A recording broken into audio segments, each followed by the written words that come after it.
I must sheepishly admit that I had never heard of Prime energy drinks or the social media influencers Logan Paul and Olayinka Williams Olatunji, who have now partnered to influence hordes of their followers to guzzle the sports and energy drinks they promote.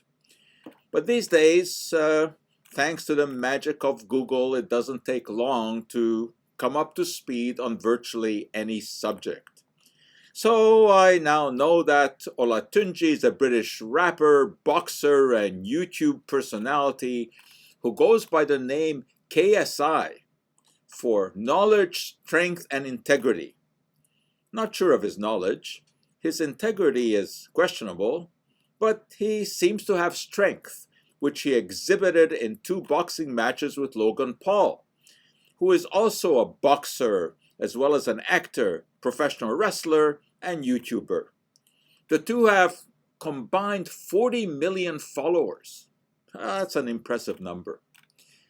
Both Paul and KSI have skeletons in their closets.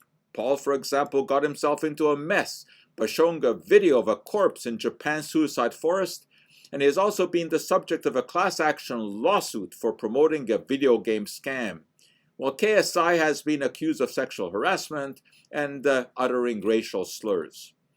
To his credit, though, KSI has also donated money to charities. The two former combatants have buried the hatchet and formed a company to sell Prime beverages, declaring that we created Prime to showcase what happens when rivals come together as brothers and business partners to fill the void where great taste meets function, and where, I would say, rivals come together to make money.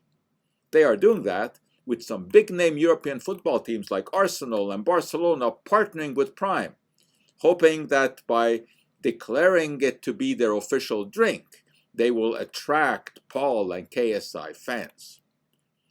There's nothing special about Prime sports drinks.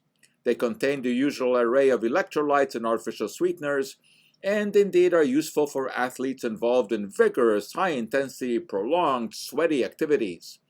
But for those of us who just work out in the gym, water is just fine. The energy version of Prime is a different story. That energy comes from caffeine, 200 milligrams in the 12-ounce or 355 milliliter can, which is not declared on the label. Apparently, though, the caffeine content varies with local regulations and can be significantly less in some countries. You would find 200 milligrams of caffeine in 2 cups of coffee or 2 cans of Red Bull. But scoffing that much caffeine in one swell swoop is a concern, with a potential to cause jitters, anxiety, rapid heartbeat, and even a boost in blood pressure. This is not something that teenagers and young adults should be knocking back, yet that is exactly the segment of the population to which Paul and KSI appeal. If their YouTube heroes are recommending it, well, that's enough of a reason to imbibe. As far as the other ingredients are concerned, there's no evidence that taurine, theanine, or glucuronolactone offer any kind of energy boost. Again, their amounts are not declared on the label. The major issue here is not the consumption of a highly caffeinated beverage, although I think people should be discouraged from consuming 200 milligrams of caffeine in one shot.